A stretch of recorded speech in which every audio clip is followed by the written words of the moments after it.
Alrighty, hi guys. I just wanted to make a quick video for my B11 students, just reviewing some concepts covered in lab that I was told might have been a little bit more confusing. So I just wanted to make a quick video to kind of walk you guys through my thought process when I approach these kind of problems. What we're going to start with is unit conversions and dimensional analysis.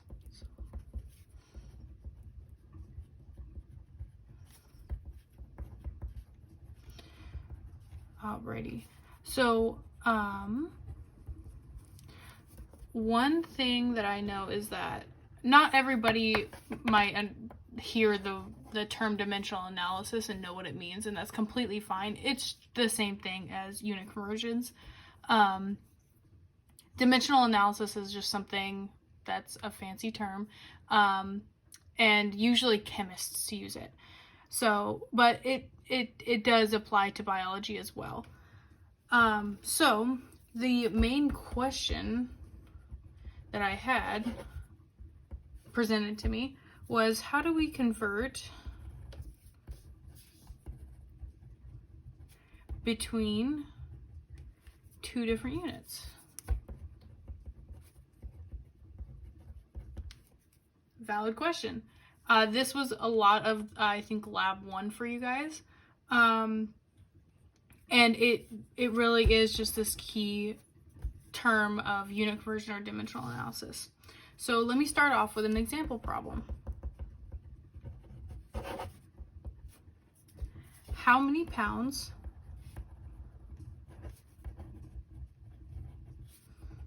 are in 5 kilograms?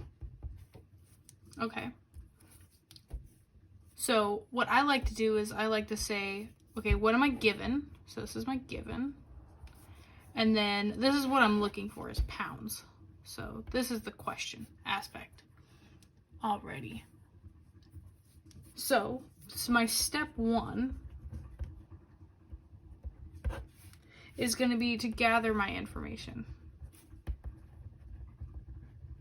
Now I said my given was 5 kilograms.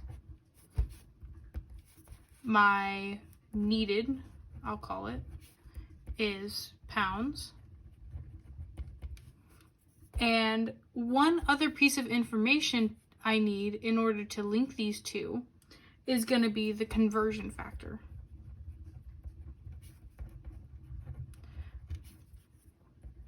Now this is a one-step conversion, but sometimes you might say there might be multiple steps or multiple conversion factors. Let me move up a little bit. Sorry. So this is another piece of information that you kind of have to pull.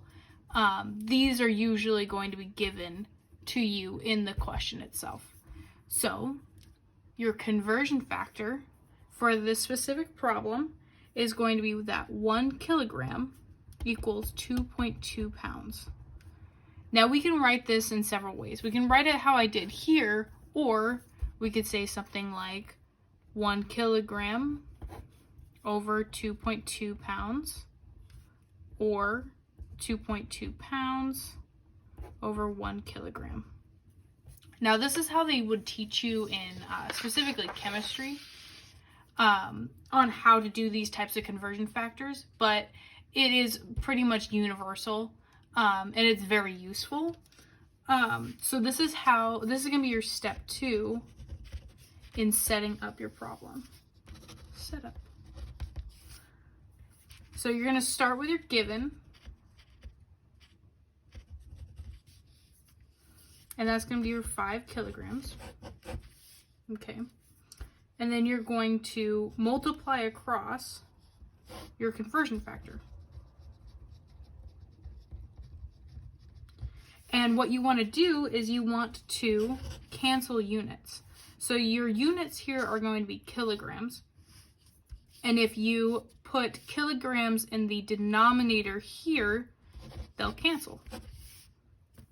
And so when we look for a conversion factor that has kilograms in the bottom, well, it's going to be this one right here.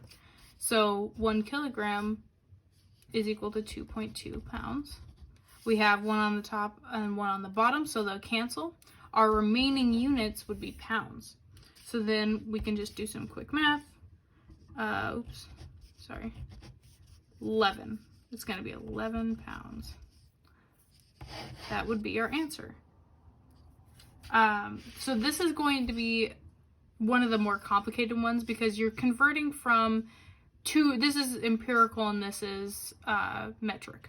You're converting between two different the measurement units, and the conversion isn't 1 to 1. It's not a base of 10. It's a little different.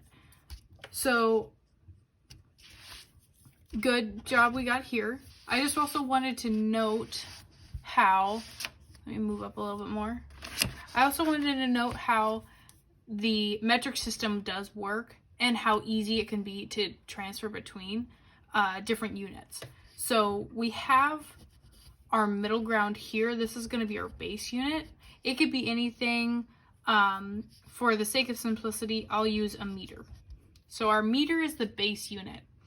We can go to a centimeter, which is going to be smaller. So a centi meaning 100, is going to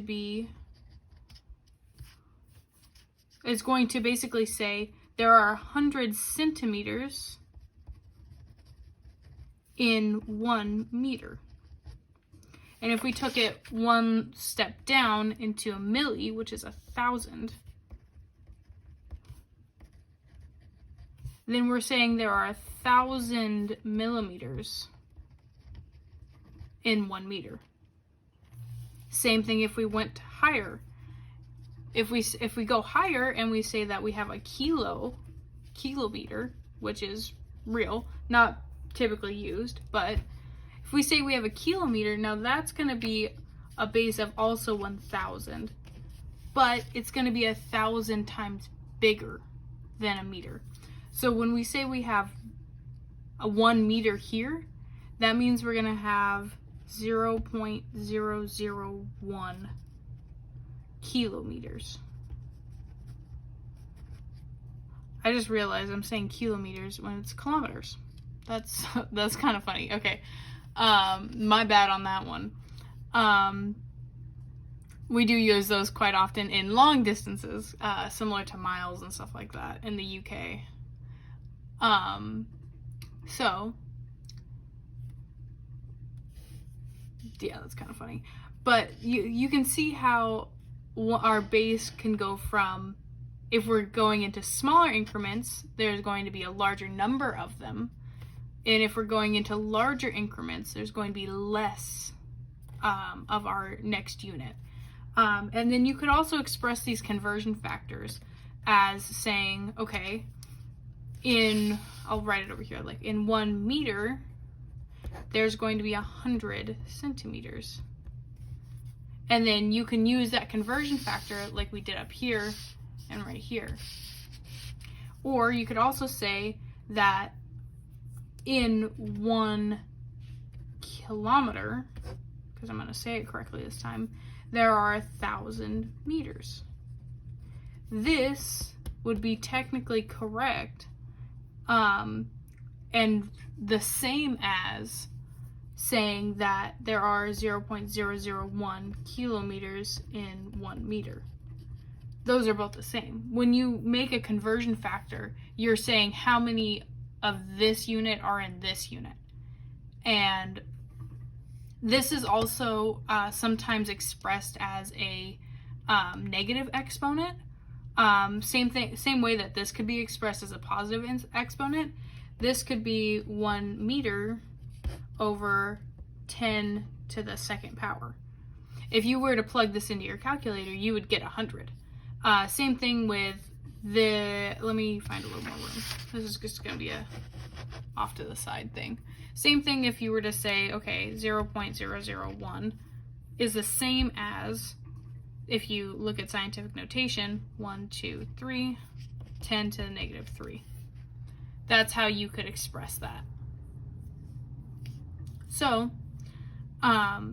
that is kind of my notes on dimensional analysis. Now, I understand that some people might not be fully, comfortable with scientific notation, and I just wanted to show you guys my thought process behind it. So this is kind of the easy way to scientific notation.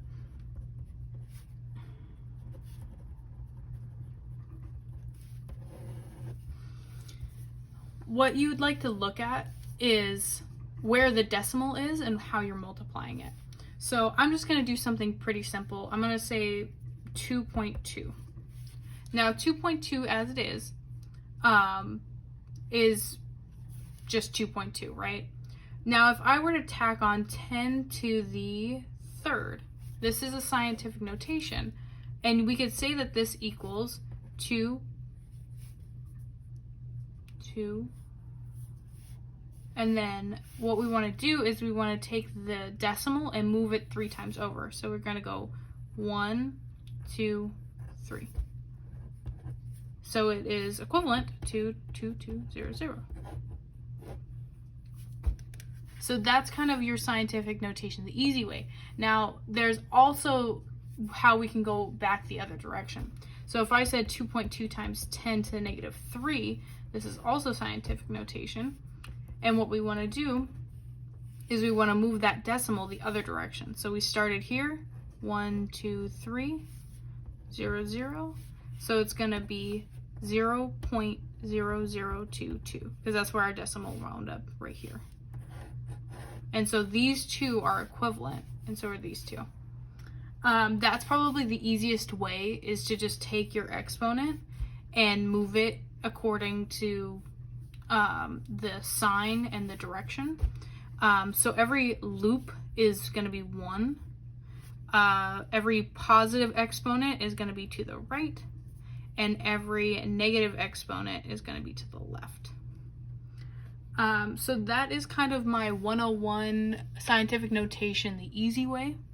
I hope this helps or clears some things up, or maybe just introduces you to a different way to do it. If you have any questions, of course, let me know. You can always email me. If you guys wanted a picture of this, I could send it to you or scan it in. Totally fine. I know maybe I wrote towards the bottom and you guys couldn't see it, but this is a little bit of a makeshift for me.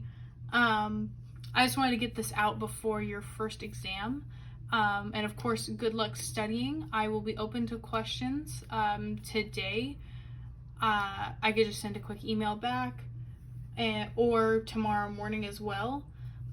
Just let me know what's going on and how I can better be a pal to you guys. But with that, good luck, everybody.